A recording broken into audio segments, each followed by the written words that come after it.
ભાદરવી પૂનમના મેળામાં ભક્તોનો ધસારો ખૂબ વધી રહ્યો છે। 5 દિવસમાં કુલ 22 લાખથી વધુ ભક્તોએ મા અંબાના દર્શન કર્યા છે। છઠ્ઠા દિવસે પણ વિવિધ સંઘો મંદિરમાં અવિરત પહોંચી રહ્યા છે। અત્યાર સુધીમાં 2500થી પણ વધુ સંઘ અંબાજી પહોંચી ચૂક્યા છે। ભાદરવી પૂનમના મેળાની પૂર્ણાહુતિ બુધવારે થશે। મેળાની સમાપ્તિ પહેલા માને નોરતાનું આમંત્રણ આપવા માટે પહોંચ્યા ભાવિકો। પરંપરાગત વસ્ત્રોમાં સજ્જ થઈને રાજકોટનો ખોડિયાર મંદિર સંઘ પણ પહોંચ્યો। 10થી વધુ દિવસ પદયાત્રા કરી ભક્તોએ કર્યા માના દર્શન। ચાચર ચોકમાં શ્રદ્ધાળુઓએ બોલાવી ગરબાની રમઝટ।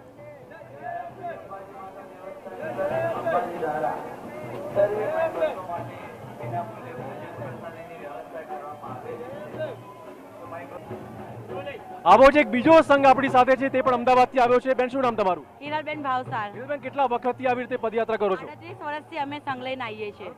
હા, કેટલા લોકો છે સંઘમાં આવે છે? અત્યારે અમે 550 માણસ છે। 2 મેન ત્રિશુલ ધજા અને એની સાથે મહાપ્રસાદ સાથે આવીએ છીએ અમે લોકો।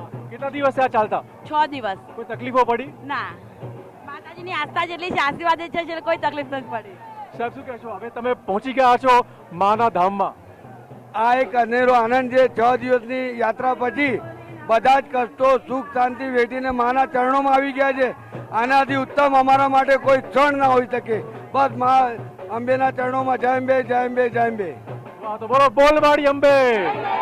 બસ આ જ નાદ તમે આખો દિવસ અહીંયા જોઈ શકશો। તો અલગ અલગ સંઘો આવવાના શરૂ થઈ ગયા છે, ત્યારે આપણે બતાવીશું કેવી રીતે સંઘો આવી રહ્યા છે, પોતાની આસ્થા પ્રગટ કરી રહ્યા છે।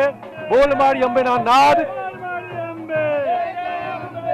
ધીમે ધીમે હવે સંઘો આવવાના શરૂ થઈ ગયા છે। ધજા ચડાવશે। અહીંયા ધજા ચડાવવાનું અનેરું મહત્વ હોય છે અને આ જ આસ્થા સંકળાયેલી છે આ તમામ ભક્તો સાથે। જોઈ શકો છો અલગ અલગ શહેરોમાંથી પણ ધીમે ધીમે હવે સંઘો આવવાના શરૂ થયા છે। આ તમામ લોકો ધજા સાથે આવી રહ્યા છે અને આ પોતાની આસ્થા અહીંયા પ્રગટ કરી રહ્યા છે। કેમેરામેન નટવર પરમાર સાથે હું ચિરાગ, TV9 અમદાવાદ। અને હવે સીધા આપણે દિલ્હી